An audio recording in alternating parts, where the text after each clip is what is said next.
Good afternoon. I would like to start off by asking you a question. How many of you practice a sport regularly? Just give me a show of hands. Okay, great, a bunch of us. Well, congratulations, because you have a 26% lower risk of developing depression, as well as a 46% lower risk of cardiovascular disease. Good for us, right?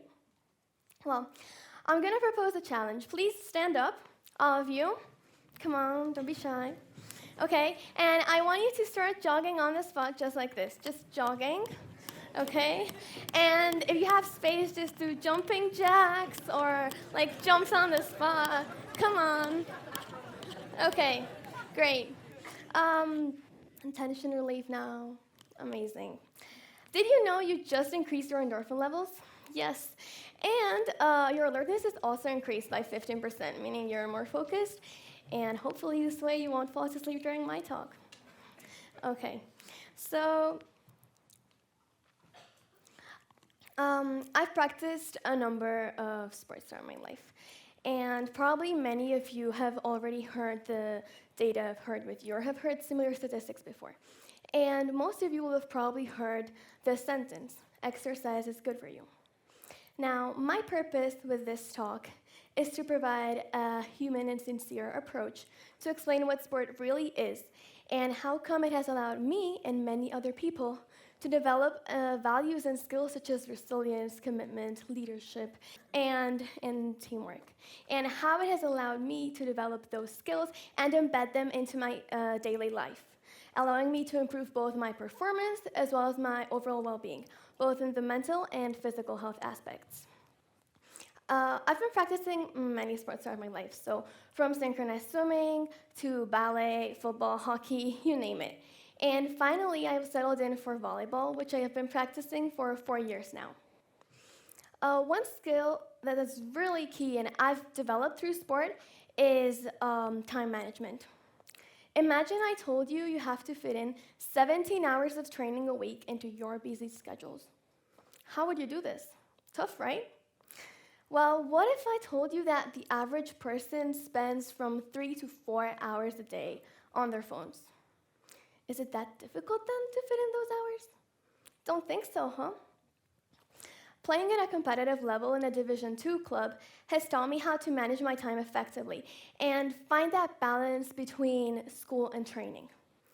It has also allowed me to improve my productivity via simple habits, like for example, what some of you might refer to as wasted minutes in those public transport journeys or long walks to and from school, I've learned to turn into my best allies by either listening to YouTube videos about that math problem I just can't get my head around, or to recordings of myself reading over my biology or chemistry notes.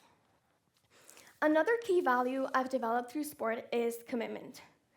When you play a sport, you become part of something greater than yourself, and you understand that it requires it requires the commitment of every single member of that team. I'm talking from PTs to sports psychologists, coaches, and every single member of that team. For me, this commitment is shown in arriving on time to both trainings and matches, being fully present, and giving the best version of myself always. And yes, this does mean I have to miss out on other plans like parties, friend hangouts, or even family reunions. Now, I'm really excited to share with you one of the best news I've heard lately. Our great badminton champion, Carolina Marin, has decided to return after her gut-wrenching injury during this summer's Olympics. Sports teach you how to be resilient, be it to get back from an injury or to simply not give up and keep on trying. Just like Tom Brady, the GOAT of the NFL, I spent 2 whole seasons on the bench before becoming my team's starting setter and co-captain. Now, jokes aside, it is true I had a really hard time with volleyball when I started playing, mainly because, as I said, I've been playing for 4 years now. And most of my peers have been playing for 2, 3, even 4 years more than what I had been playing. So I had a lot of catching up to do. Since then, what I've done is every single day, I go and train by myself. This has allowed me to improve my performance and contribute much more to my team. Now, I want you to remember that time when you scored the goal-winning match at a football game, or the last basket at a basketball game. How did you feel? On top of the world, huh? Well, that's the ability that sports has. Sports has the ability to change how we feel. Do you remember Oyarzabal in this summer's Euro Cup when he scored the final goal that gave Spain the gold medal? Do you remember that feeling in the minute 85? Because I certainly do. And I can tell you I was like super excited. Do you still get goosebumps and a smile on your face?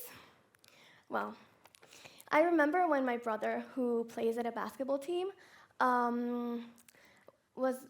were losing the match, and it was like 12 points behind in the last quarter, and they ended up winning the game. The first thing he said to me when he got into the car is, "This is the best day of my life." In this video, you can see me losing absolute control over myself after scoring the winning point at a volleyball game.